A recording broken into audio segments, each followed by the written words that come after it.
Vi er nu nået til kapitel 19, som er likviditetsbudget. Og hvad er et likviditetsbudget?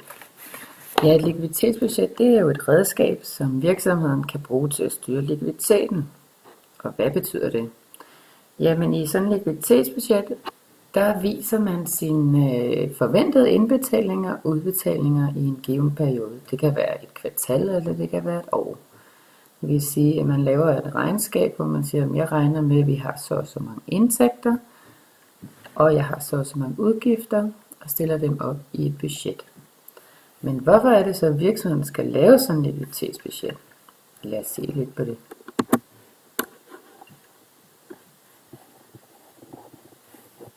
Ja, når man kigger på indbetalinger og udbetalinger over en tid, i for eksempel en virksomhed, lad os sige et år, så kan man se, når man kigger på den her figur, at indbetalingerne og udbetalingerne, de svinger. Og i den periode, hvor at der er et rødt område, vi kan se her, hvor at indbetalingerne er lavere end udbetalingerne, så har man et problem med at betale sine regninger. Så hvad gør man så? Ja, man kigger på sin likvide beholdning. Man siger, hvad består den likvide beholdning af?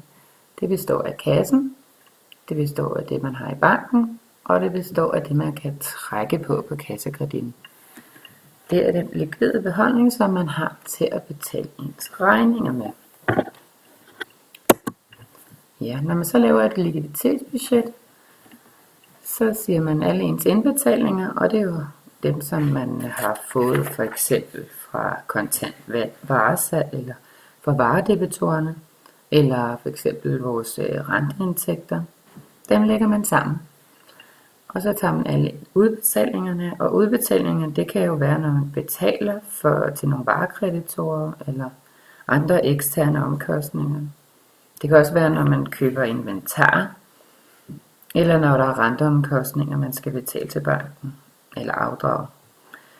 Og for eksempel også, når en ejer går ind og hiver nogle penge ud til privatforbrug, jamen så tager han den jo også af den likvide beholdning. Så det er udbetalinger alt sammen. Der tager man indbetalingerne og trækker på udbetalingerne, og så har man det, der hedder periodens likviditetsvirkning. Og til den virkning, altså det beløb, man nu har fået, hvis man nu har haft indbetalinger på 1 million og udbetalinger på 800.000, så har man periodens likviditetsvirkning på 200.000. Og så lægger man så det beløb på den likvide beholdning på, man havde, da perioden startede. Og det kan fx være, hvis man nu havde 60.000 stående. Dem lægger man sammen, så har man 200.000 plus 60.000. Det bliver så til den likvide beholdning ultimo, og det er 260.000. Det lyder meget enkelt, og det er det faktisk også. Nu skal I så til at lave nogle opgaver, hvor I arbejder med at lave likviditetsbudget. Og det er jo i kapitel 19 i opgavebogen, og I skal lave de første 4 opgaver. God fornøjelse.